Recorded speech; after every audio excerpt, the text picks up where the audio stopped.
Hello everyone, today we're working on a 2000 Ford F550. This is a four-wheel drive, regular cab.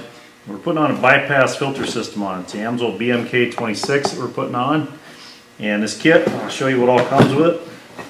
There is a filter head, comes with it. It's got the fittings in. This is the adapter for where the original filter was at. It comes with 12 feet of hose. Comes with the extra fittings and you got hose ends as well, and the bolts. And there are two brackets that come with it that go onto the filter head. We have a full flow filter, and this filter is 98.7% efficient at 20 microns, and this is a full synthetic media full flow filter. It also comes with the bypass filter. And that bypass filter is an EABP 100 and it's 98.7% efficient, absolute at 2 microns. So this is what comes with the filter kit. And then I make a bracket kit, or fabricate brackets for installing this, vehicle specific brackets. Now the only brackets that Amsoil has ever sent with these dual bypass are these two brackets right here.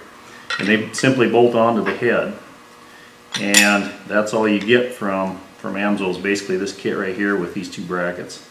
Now the brackets that I fabricate will bolt up to existing holes or using existing fasteners in the frame, so we don't have to be drilling holes in the frame, which can compromise the strength or integrity of the frame. So these brackets here, we're going to show you how they fit on, where everything goes, and how to install it. And if you get a hold of me, these brackets can be bought from me. One of the things that I also recommend is oil analysis. So I have an oil analysis valve and adapter that goes into the filter head and a cap for the oil analysis valve to keep everything clean.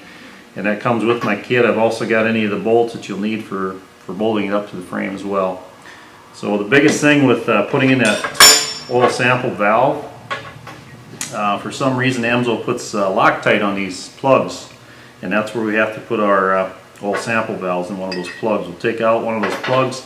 The one I take out is from the dirty oil coming from the engine, and the reason I do that is I want to see in the oil analysis particles, it can only see particles as big as 8 to 10 microns, and this bypass filter will remove particles down to 98% efficient at 2 microns. So I still want to see the wear particles between that 2 and 10 microns. So I'm taking it off the dirty side. Amsoil recommends taking it off the clean side, but I want to see it off the dirty side. So we're going to go ahead and take that plug out, and when you go to take that out, it's a 5/16 hex, and you're going to need a pretty strong impact to take it out, because they get them in there pretty tight with that Loctite. It sets up pretty good. So we're going to buzz this one out. You can kind of see that red Loctite in there. They've gotten better. They used to put a lot more on. But once you get that out, then this adapter goes right in there, and when we're all done, we have it tightened up and it points straight down. Come on, there we go. So when we're all done, we'll have that pointing straight down like so it's easy to take an oil sample with the engine running. Okay, so that takes care of that. The other thing that I also handle is gold plug magnetic drain plugs. And what I have, I've got a bolt here that probably weighs a pound, pound and a half, and I've pulled out the drain plug from the rear differential. It's a 3/4 inch plug. It's a magnetic one. Now the front plug, Ford has never put a magnetic plug of any type in that front differential from the mid to late 90s on up to 2019. So there's actually no magnet in the differential, on the front differential. Now the magnet is the only filter in that gearbox. So the stronger that magnet is, the more metal it's going to pull out of the oil and away from the bearings. And what happens to the bearings from that fine metal going through them, I can kind of give you an example here. I've got a bearing race from a differential that I overhauled. And what happens is that fine metal goes through those bearings and it bruises the surface and also the rolling elements. You can kind of see they're flaked out. Once the bruising accumulates enough, then that bearing begins to flake out and it gets very noisy. At that point, you're looking at an overhaul. So that gives you some idea of why. And we'll try and pick this bolt up here with the plug from this rear differential. And you can hear it kind of clicking to it, but we can't really get it off the table or move it around much. It'll hold itself there, but not very well. The replacement for it in the gold plug has a little bit more strength. Almost picked that bolt all the way out. Now on the front differential, again, you got no magnet in there, so the gold plug to replace it. Again, they're using a neodymium magnet on these, and it's still a pretty good pull for that one. And also I've got one here from a GM. This is a differential plug from a GM Duramax diesel, and that one is really pathetically weak, the gray magnet. The gold plug to replace it is significantly stronger. So it's a matter of which one's going to pull more metal out of your oil. And then also your engine oil, the drain plug for these Powerstrokes doesn't have a magnet on it. This is the gold plug that replaces it. So it gives you some idea what's going on inside that engine. If there's any metal in there, it's going to be stuck to the magnet. These are all available. I carry those. If you're interested in them, just let me know. I can include them with the mount kit that I have. So we're going to go ahead and start assembling this, and we'll be back with you. Okay, we're going to start assembling this bypass filter head. We're going to take that large bracket, and we're going to take two of those shorter 1/4" bolts and put them in the upper holes. And it's going to go on like so for this particular setup. We're going to have the inlet here, outlet here, bracket on. When you go to put this other small bracket on, this brace bracket, it's got a couple notches cut out of it. And those notches go up towards the bottom side, just like this. And then the bolts go through from the bottom, nuts on top. So we're going to start assembling that.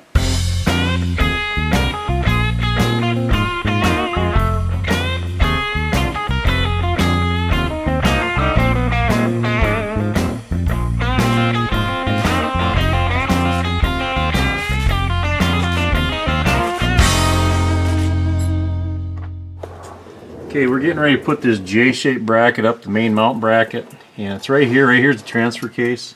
So we're almost right in line with the middle of that transfer case. There's two holes we're using. One's about a 7/16, the other one's a little over a 1/2 inch.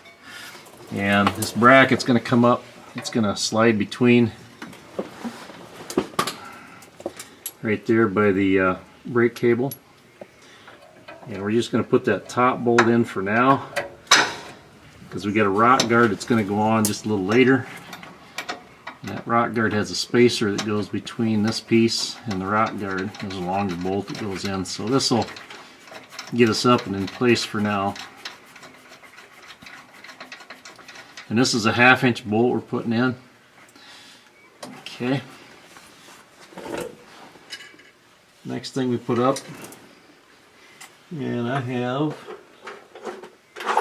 2 longer bolts that will come with it, because it has to go through on the back side. It has to go through the rock guard, so we have to have longer bolts. So those will go in the bottom. And actually, I think I'll put them in after I get this head up. There we go.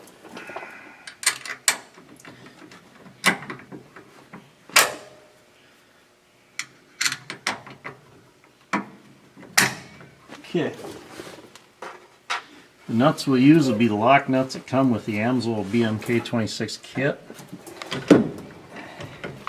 And we'll put those on.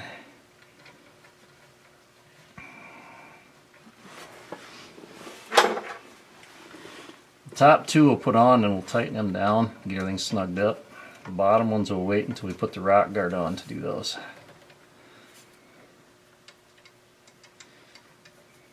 If this thing starts to swing, you can always stick a 7/16 bolt in this bottom hole and that'll keep it straight up and down. So we're going to go ahead and tighten up these top 2 bolts, and we'll be back with you. Okay, we're going to go ahead and tighten this up. Now, this spot right here where that filter head is at, you cannot fit a wrench in between there unless you grind it down. Okay, so that's kind of a problem. What I do is I take a screwdriver, fairly large straight edge, and I get it in there, and that will hold me from turning so that I can tighten it up.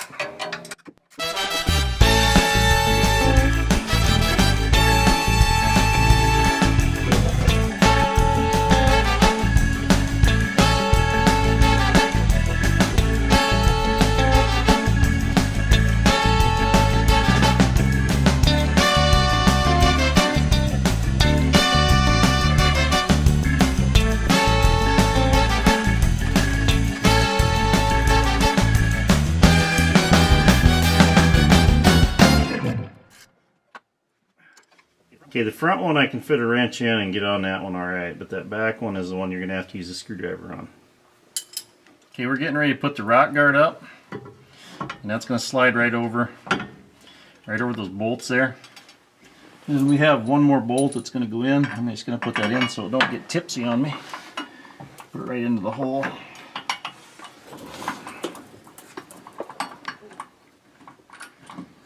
Okay. And now we can go ahead and put these nuts on up here, tighten those up.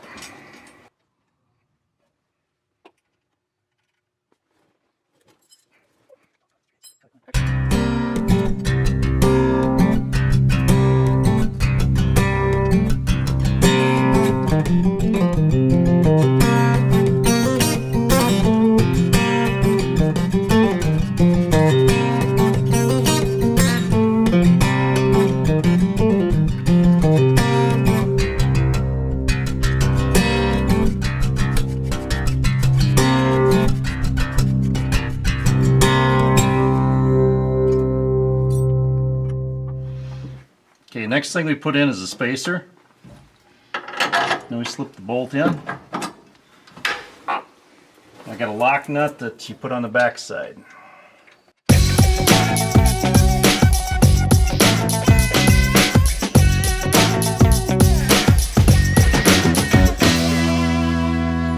Okay, don't forget to tighten down this 1/2-inch bolt up here. That's a grade 8 bolt, so get it good and tight. Okay, so we have that on now, nice and solid to the frame. And the next thing we're going to do is we're going to start putting on the adapter for the oil filter. Okay, we're ready to put this filter adapter on. When you go to put it on, make sure everything's clean. And wipe it down with a clean rag. And then especially this outside ring, if there's any dirt there, wipe it off, get it clean.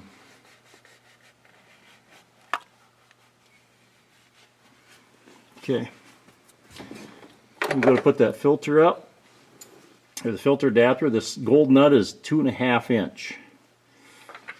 So if you've got a 3/4 inch dry socket set, 2.5 inch. Now that O-ring on there, it looks like they already put some lube on from the factory, so I'm not going to put anything on, so it's good.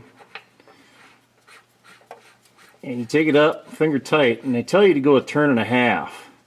My experience is that's too much. With this, if you leave it too loose, it's going to leak, and if you tighten it too tight, that square cut O-ring up here that seals right up there, you can rupture it. Okay, ask me how I know, because I did it on a Duramax. Tried to get the full 1.5 turns that they wanted, and in all reality about 1 turn is what we really needed to be just right. You go too tight, you're going to rupture that. Just a word to the wise. And then the other thing, you're going to need a handle to hold on to the to that outside black piece, because it's going to want to turn along with that gold nut. And when you go to put this on, this O-ring is dry. You can put oil on if you'd like, but the problem with oil is it likes to drip down in your face. So what I usually do is just take some grease, nice coat of grease, just enough to lubricate it so it don't cut the O-ring. Get a nice little film on that O-ring all the way around, and you go to tighten it up. I believe that's a 1-inch wrench on there.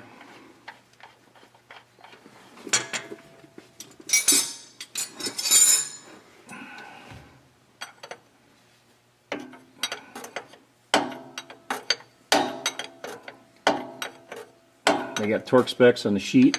I just usually get them good and tight. I think the torque specs are around 60 to 70 foot-pounds, somewhere in that range. And then the other thing I do to make myself a handle is I put the hose end on. Screw it on all the way, up tight. And that'll give you a handle to keep you from moving this. And the bracket that I have for these hoses is going to come down about right here. So there's going to be a 90-degree elbow that comes right off over here, and then this one's going to come right through here. We don't want it over too far. You're going to hit the hose is going to hit the bell housing. So we want to keep it probably about right in through there, just so it'll go just sneak by that bell housing. Okay. We're going to start tightening that up. Like I said, I got it finger tight right now, and you can see where this is at, this writing, okay? That's what I'm going to use for my marker as far as where we start. So when I'm done, I'm probably going to be back around about a full turn. Most of these about a turn to another flat after a full turn is where you're going to have it about as tight as you want it. Because if you try to go the full turn and a half, I think you're going to have problems.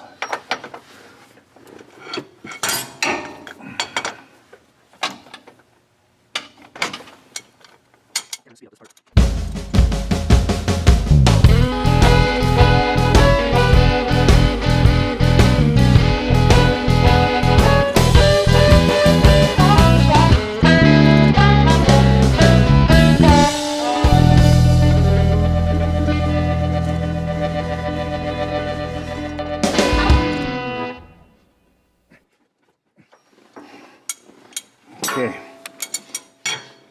now right there's our turn. And if I can grab a hold of this and not move it, it's tight enough. And I can't budge it. It ain't gonna go nowhere. It's tighter than any filter is gonna be on there. Okay, so we got that routed just beside that. Looks good. The next thing we're gonna do is put in this 90 degree, and again we're going to put a little grease on this, and when we're all done we want that pointing basically just like this, about that angle right there. Take it up tight, you know, so that O-ring seats, and once you get that O-ring seated in there all the way with the grease on it, then you finish tightening it up with a wrench where you need it. Like I say, we want them both pointing just about on the same trajectory here. So we're going to take that out and put a little grease on it, tighten it up, and we'll be back with you. Okay, now we got the gold nut tight. I'm going to make sure we got this one here good and tight.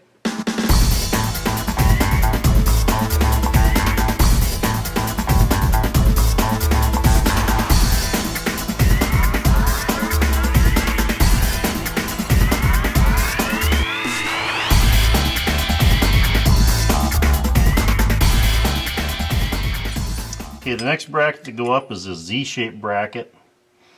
Okay, and that uses 3/8 bolts, so you need 9/16 wrench and socket.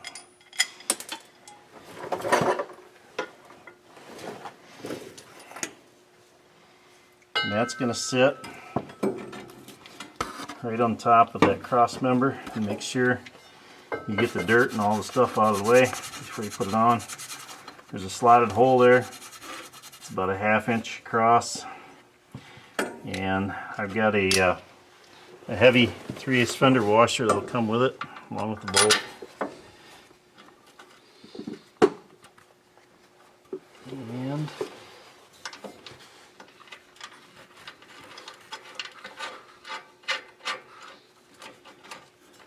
when this is all installed, we're going to have it sitting. Like I said, we can adjust it a little bit for the hoses. We're going to have it so the hoses can come in right kind of through here where my fingers are at, and then they cut back towards the engine. So there'll be a clamp on each side. So again, that's going to be adjustable. We can kind of move that around to where we need it. I'm going to leave that bottom one loose for right now. And then the next bracket is going to be, right here's your fuel pump. And there's a hole in the frame right up here, kind of above and behind the fuel pump, and that hole is, you can kind of see my finger wiggling there in it. Okay, now that's going to be the one for this here line support bracket, and again that's a 3/8 bolt mounting it.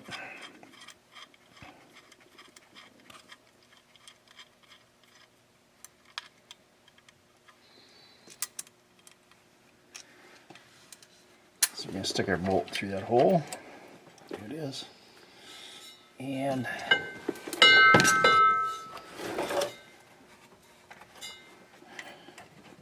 bring a bracket in and get the nut out.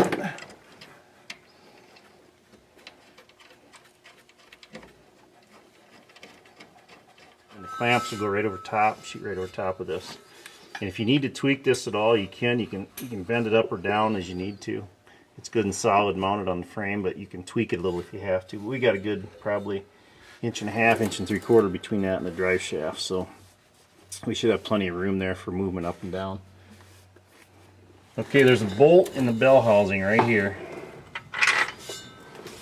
Now I took that out, and that's where we're going to mount this twisted bracket. Okay, so we're going to put that in, and that bolt gets 45 foot-pounds of torque if you want to torque it. And this will position each of those clamps nicely for us. And again, we can swing it out and adjust it if we need to for anything that might be in the way, but I think pretty close to that bell housing is where we're going to be, because that bottom line will come through here and top line through here. So we'll tighten that up to 45 foot-pounds, and then we're going to start running our hoses. Okay, we're going to put the hose ends on. These hose ends, the outer shell here screws off the main fitting, and that gets inserted onto the hose. And when you get this new hose, sometimes the ends are tapered a little bit. I use a tool from Snap-on. It's a Blue Point YA1000A. It makes a nice 90-degree cut on these hoses. You want to make sure you have a nice clean cut to start with. But this cuts it really nice and true, and nice square cut on it. So you need to start with a nice square cut, and then this piece is reverse threads. So you put it on the hose, you just start turning it on. It'll grab a hold of that hose, and you can do it with your fingers or your hand, and just turn it until it hits. If you look inside, it's just hit, and then I back it off just a little bit. Just enough so that it ain't binding up on those threads at all. Okay. Next thing I do is I take some of the engine oil, like I'm putting in the engine. Just squirt a little bit of it on the inside of that hose to lubricate the taper as it goes in, and I'll put a little bit on the taper as well, just to make things slide together a little easier.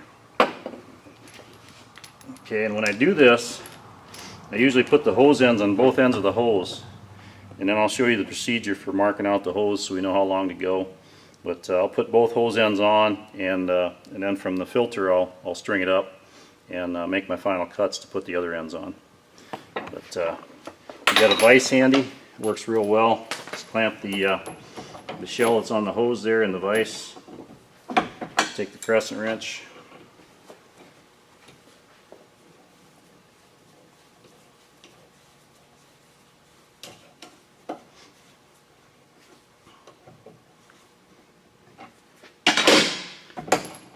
and there it is.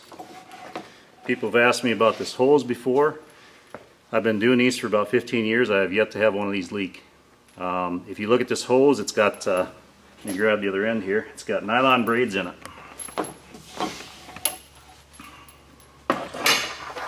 You can kind of see it on the end of the hose. Now, being an engine application, we don't need the high pressure like you would see in a hydraulic system. In hydraulics, what they'll use is steel braids, incorporated into that outer lining of the hose. The inside is a synthetic rubber, the same as what you would find on a hydraulic hose. So as far as the temperature ability of this is basically the same as what you find on a hydraulic hose. The only difference is we got nylon for reinforcement. So this will handle, I don't know if it says on the hose, but these will usually handle in the range of 450 psi is what it says on the outside of the hose right here. 450 psi. Your engine should never put out anywhere close to that kind of pressure. So as far as pressure goes, this will handle it easily. So use it in confidence. I've yet to have a leak in 15 years on them, and they work very well. So if you put them together right, everything will work beautiful. So we're going to get the other end put on here, and then we'll start putting the filter head up, and we'll be back with you. Okay, I got these hose ends on, and I cover them up to keep them clean. That's the thing you got to remember too. On the clean side of this hose going back to feed the bearings, you need to keep everything as clean as possible. All these fittings, because the first stop is right here going to your bearings. You don't want to be getting any dirt in these hoses, especially that clean side. So again, I've got the hoses duct taped over the end there to keep the dirt out as I go over the frame. And we're going to route these kind of through where they go, and they come around the outside.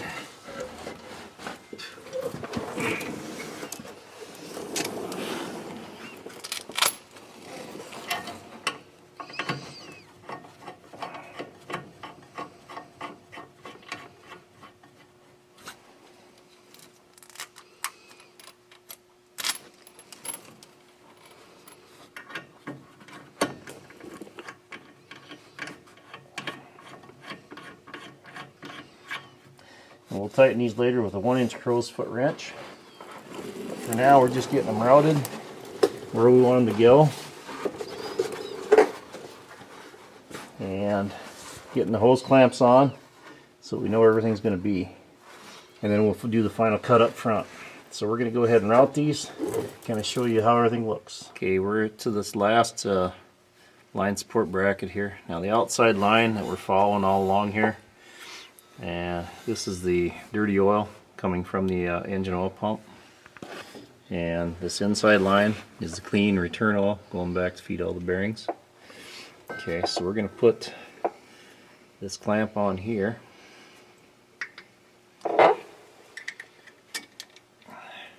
On one side of that hanger. And then the other one. Actually, before I put that other one on, we're going to cut that hose because I think it'll be easier. We won't have to fight it as much. So, when we go up to cut this hose is going to get inserted to about right where my fingernail is. Okay, so we're going to take a Sharpie marker and mark it about right there.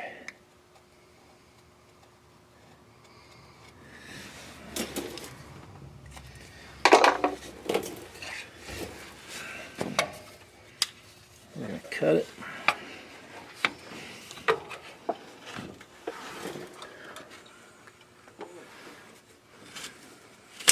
There. Okay, takes care of that one. Now we're going to do the other one.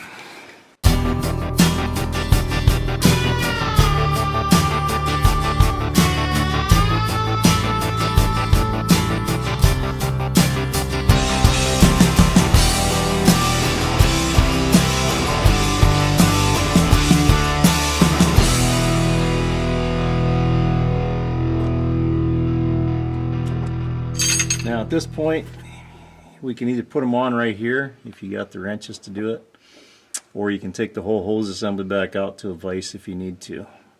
We're going to go ahead and do it down here. So I'll kind of show you the procedure on that. Okay, we're going to put a little oil in there. Get that lubed up. I'm going to start this here by hand.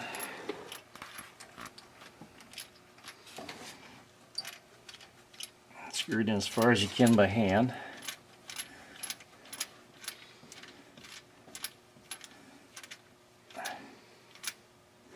When it starts getting hard, we can go ahead and put it on the fitting.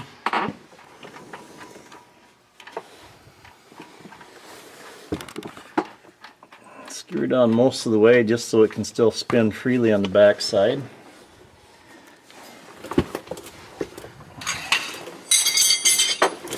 And then we can take an 1 1/16 wrench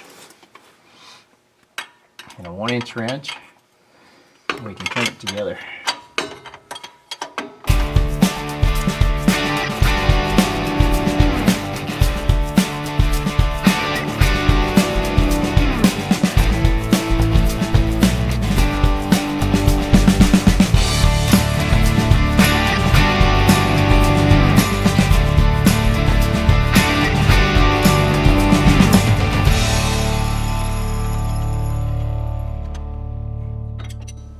Okay, now we're going to do the same to the other one. That just makes it easier. Like I say, you just leave the nut right here loose, and you can tighten this up, this insert on into that. It works pretty well. That way you don't have to take the whole hose back out again and put it in the vise and restring it. So we're going to do the same to this other hose, and then we'll be back with you. Okay, we're getting ready to tighten up these two hose ends up here on the filter head, and a 1-inch crow's foot wrench really saves a lot of hassle when you're doing this, because you can't fit a wrench in a lot of these spots.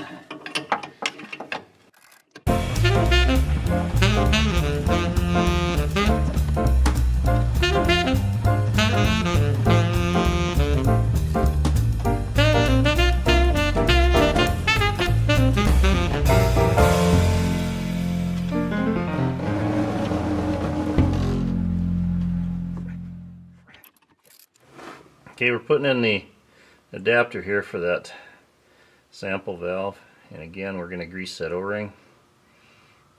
Nice film of grease on it.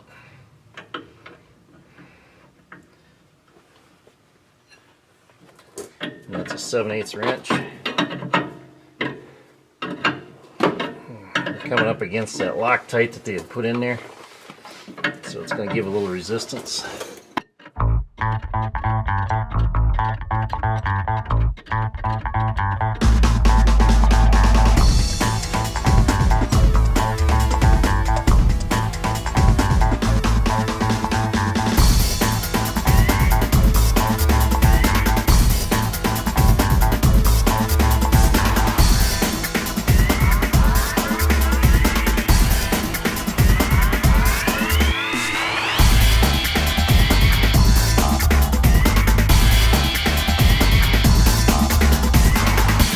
Okay, we're ready to fill up these filters and put them on.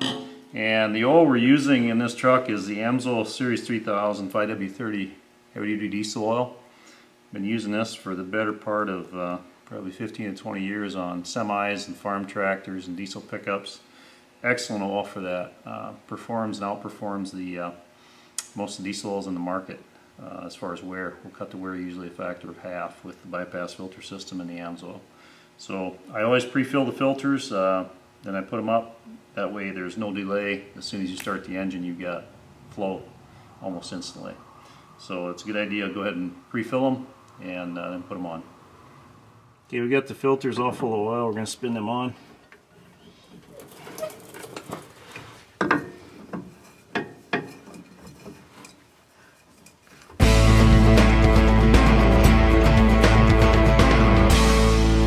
Okay, we've got the system all done and installed, and I'm going to run through. Again, the dirty oil comes out right here.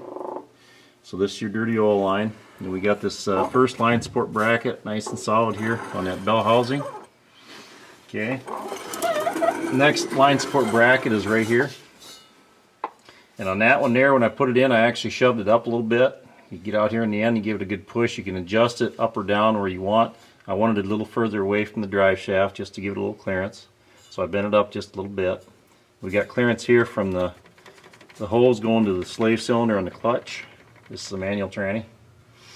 And then over here we've got this line support bracket here that bolts up to the transmission cross member here, right here by the transfer case, right at the back of the tranny. And we got nice clearance there to the cab. So you don't want these hoses touching the cab anywhere. The vibration, you're going to hear harmonics from that oil pump into the cab. So you don't want anything touching the cab. And so that looks good right there. So that outside line follows all the way through, and it comes in right out here to the outside of that filter, and that's where our oil sample valve is at. It's on that outside. And it goes through the outside of the filters and up the center, and then it comes back on that inside line. That's the filtered oil. That's both the full flow and the bypass filtered oil. And that's coming back in through. And that goes on up. It feeds right up the center and goes right to your bearings. So it kind of gives you the loop of it. And then out here on the rock guard, we've got real good coverage on that filter. It's solid. It's all attached to the frame, and it gives those filters a good protection from anything coming off that front tire. It's a lot harder for the rocks to go through this 3/16 plate steel than it is to go through the side of the filter. So it kind of gives you the installed view of it. It's good and solid. It's tucked up under the cab as far as we can go. And we're even, the filters are actually even with about the bottom of the frame. But we got a lot of stuff here hanging down a lot lower, along with the running boards too. So it's pretty well protected there. So that's it for this video. Thanks for watching. Thank you for watching my video. Be sure to check out my other videos and subscribe to my channel at youtube.com/c/Donsoil. I'd like to introduce you to Amsoil synthetic lubricants. We have the most complete line of synthetic lubricants on the market that offer you greatly reduced wear, extended drain intervals, longer equipment life. You can check that out at my website, donsoil.com. I also have a website for looking up fluid capacity. It's fluidcapacity.com. You can go there and print off the capacity of your engine oil, cooling system, transmission, transfer case, differentials. Be sure to like us on Facebook at facebook.com/Don Synthetic Lubes. Thank you and have a great day.